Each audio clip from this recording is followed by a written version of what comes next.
welcome back to the Breakfast Show. Now, remember those days when you were a teen? Oh, that was too long ago. I don't think, I wasn't talking to you, I was talking to them. Yes. Remember those days when you were a teen and you thought, well, I can eat anything. I can eat 2 burgers, a pack of French fries, a milkshake, and go on after and eat a pack of nasi lemak, mee goreng, and big bag of crisps as well. Oh, that's yummy. Nothing, right? There was once I had a one-on-one session with my friend. We went to a fast food outlet and go, how many cheeseburgers can you go? We actually went for 7 and he went for 8. Okay, how no? I did the pizza thing. Oh goodness! Like, how many slices of pizza can you go? Oh yeah, yeah. Let's go. But you know, those were the days. But you know what? Actually, in modern days times, eating healthy can be sometimes very tough, especially when you're a teenager on the go. There you go. And during this age where your teen is, feeling quite invincible, like how we did, without a thought of consequences, it is tough. As a parent, to get them to try and even think about eating healthy. Exactly, of course. They think they know what's best for themselves. That's the problem. And with kids now, they're busy with school. You've got tuition classes, you've got ballet classes, you've got violin classes, football practice.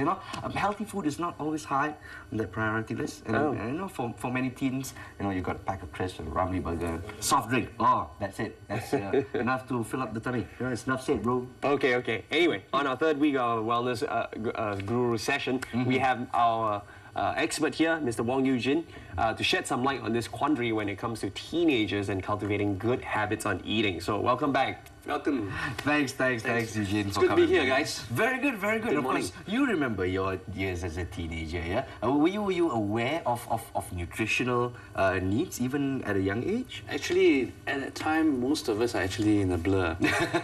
We just take whatever is coming, whatever tastes good. Exactly. Yeah, right. Even though I was a sportsman when I was young, I was playing a lot of squash. Yeah.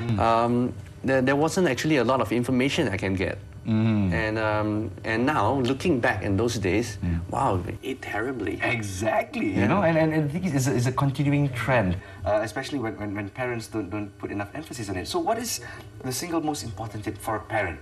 Or for parents out there when it comes to teenage nutrition? No, the thing is, parents always give advice to the kids, but the most important thing is actually example. You can't expect your child to consume breakfast if you're skipping breakfast most of the time, and you can't expect a child to eat non-fatty food if you're eating it all the time. And worse still, if you consume alcohol and you smoke, you can't be telling him, you should stay away from things like this. Exactly.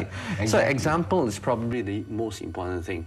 They need to give very good example to their children. There you go. Of course, many parents out there going, I give you examples. Maybe, I don't know. But of course, it's a heart-to-heart session. It is definitely one you have to ask deep within yourself. Am I showing my teenager the kind of example that he or she needs? Yeah. So lead by example. So naturally, they would have to eat healthier themselves and avoid some of the bad habits in order for their kid to follow their footsteps. For sure. So what are some of the other challenges you think a teenager face? Maybe not so much with to do with parental influence, but maybe external factors. Right. Teenagers, I'm sure they go through a lot of emotional stress. The hormones are just governing them. A lot of emotional stress, love, and then they are also exposed to sex for the first time. Yes. And also they may be straining their bodies because a lot of them will be playing sports, and they will really love to excel in it. So there are really actually a very special nutritional needs for children, for teenagers. So for teenagers, they have to be a little bit more wary of the food that they eat. And at this point in time, according to statistics, or of course from teenagers you've spoken to as well, what is the common deficiency among teenagers? As I understand it, iron is a big source of concern. Yes, that's definitely one of them.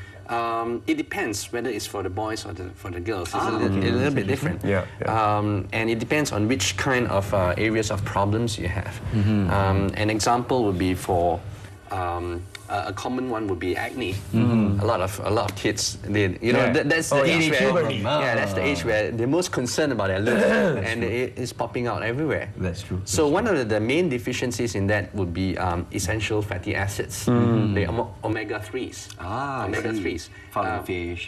Found in fish, but Malaysian, the way we eat, we don't really get much of that. So it's quite good to take a supplement. The ones that I recommend would be flaxseed oil. Otherwise, it would be cod liver oil. That's good. and usually supplemented with zinc. So it's okay for teenagers to go to take supplements as well, especially in this day and age? Yes, actually, I normally say that if you have a good baseline, meaning that you eat very well at home, you don't really need to take supplements. But for teenagers, you know, it's actually quite difficult. The only meals you can really control is probably breakfast and maybe dinner. Yeah. But anywhere in between, you don't know what Anything they really goes. eat. Yeah. So I usually say it's quite good to take a broad spectrum multivitamin or antioxidant. And of course, I mean, the body, I mean, if there's an excess of that, the body just gets rid of it. So Yes. there's no harm done, yeah? Exactly. All right. And of course, I think the habit of drinking water, because you know kids love to drink their sodas. Yes. You know, And exactly, they're living off this high sugar intake. carbonated drinks. Yeah. So you know, and there's no habit of drinking water. Yeah. And I think that's also quite key, especially if you talk about your skin condition, you know, acne and all that. Water is like the first thing you have to do. Well, what happens when a teenager out there just consumes too much of this soft drinks? Well, obviously you would know that soft drinks, they're loaded with a lot of sugar, Yeah. a lot of coloring sugar. They're totally empty calories. But one thing that a lot of people don't realize is that it contains phosphorus. Phosphorus, Yes, and okay. phosphorus reduces the absorption of calcium in your body. I see, it And, makes your bones brittle, yeah. Yes, and because it's important for teenagers to have strong bones. That's when they develop the strong Developing, bones. You don't want anything that interferes with the development of calcium. So soft drinks, not good for the bones. And would you say it compounds the problem for girls as well, especially looking at in later years there's osteoporosis and so on? Exactly. Because the age where you actually develop dense and strong bones will be from the teenage years up to 35. I see. And any time after that, you cannot, the bones don't become any denser. You can only maintain it, but you cannot make it any stronger. I so see. that's actually the best time. But one thing that a lot of people forget is also the exercise bit.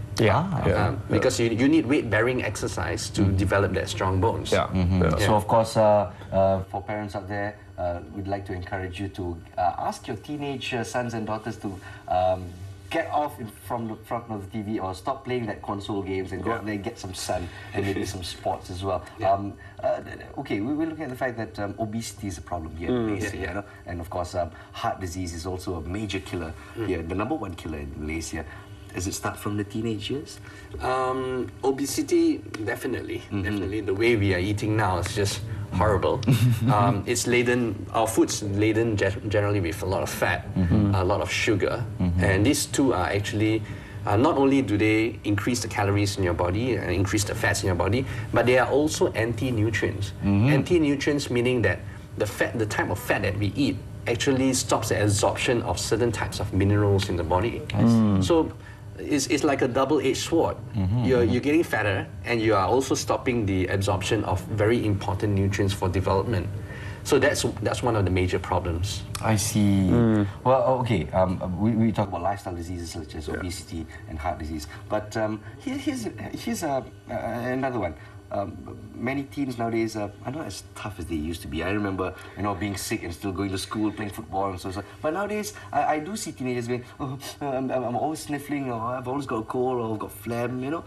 And lots of parents are going, hey, you're not eating enough vitamin C, you know. Parents always give you, hey, where's your vitamin C? Eat your supplements, or have an orange or whatever. Yeah, that's right. How true is that?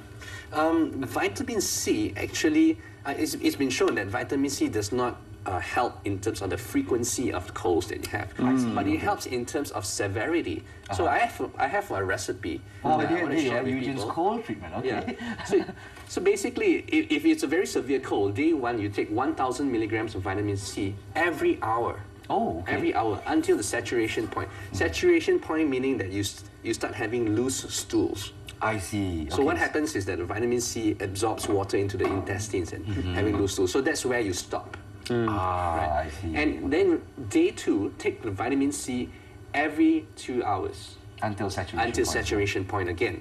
That's where you stop. And day three, take 1,000 milligrams of it every couple of hours. Every 4 hours? Every 4 hours. Wow, and of course you maintain it until the cold is over, yeah? Yeah, maintain this until the cold is over. This will reduce the severity of colds by a lot. I see. I mean, from my experience. what's the strategy behind this? Is it hydration, or is it simply because of the fact that vitamin C causes you lose bowels, and of course that increases the flow within? Frankly, I'm not too sure, but then this has Actually, been there's shown in very little studies, research to actually link the whole correlation between vitamin C and common colds. Like you said, the frequency of it. But I found that to be quite Yeah. useful for treating colds for teenagers. Yeah. All right, Yeah. so there you go. As long as you have a place to go where you need to, of course, relieve yourself, that is great. Right? And it's not, school is a problem. it's not dangerous, so it's okay to have mega doses of vitamin C. Excellent. Well, I think one last thing that also obviously concerns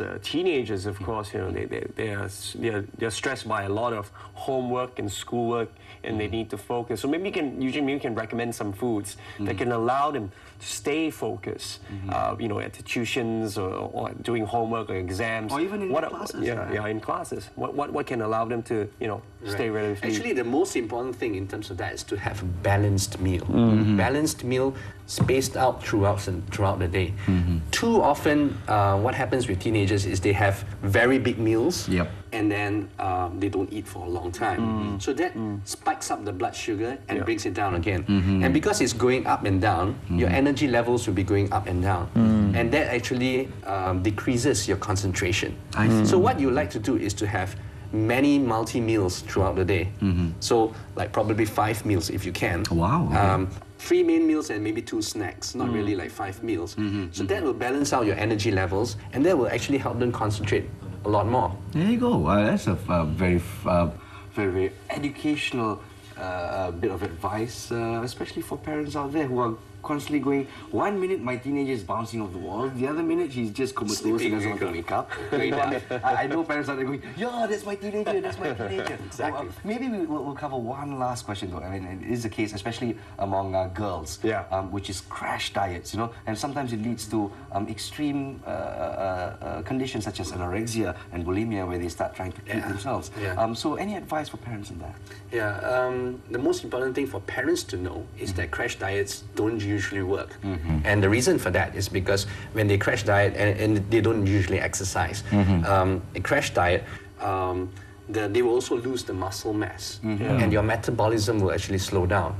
And you can't really stay on that kind of diet for a long time. So once they eat those calorie-dense food again, they will balloon up, probably higher than previously. I see. So crash diets are actually counterproductive. Yeah, it's counterproductive. So parents need to be educated about that, and they need to tell and educate their kids about it. And that's probably the most important point.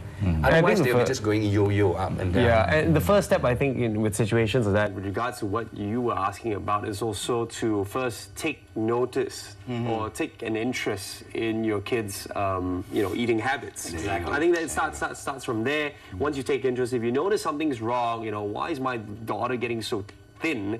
You know, why are her teeth, you know, looking a bit yellow? Those are signs, you know. So you need, you need to be aware. You need to be, you know, involved in your kid's life, and not just certain aspects of it, but you know, even just in terms of the nutrition and food as well. Some advice. There's great focus as well. So of course, for parents out there, we understand, of course, the pressures of life, and sometimes working 2 jobs and both parents working. But of course, the children are your responsibility after all, and far from it to say that we should be shirking it. So of course, right here, we'd like to maintain the fact that focus on your children. Talk to them, speak to them, communicate with them. Exactly. Exactly. Start early. Start early. That is what we're trying to push on.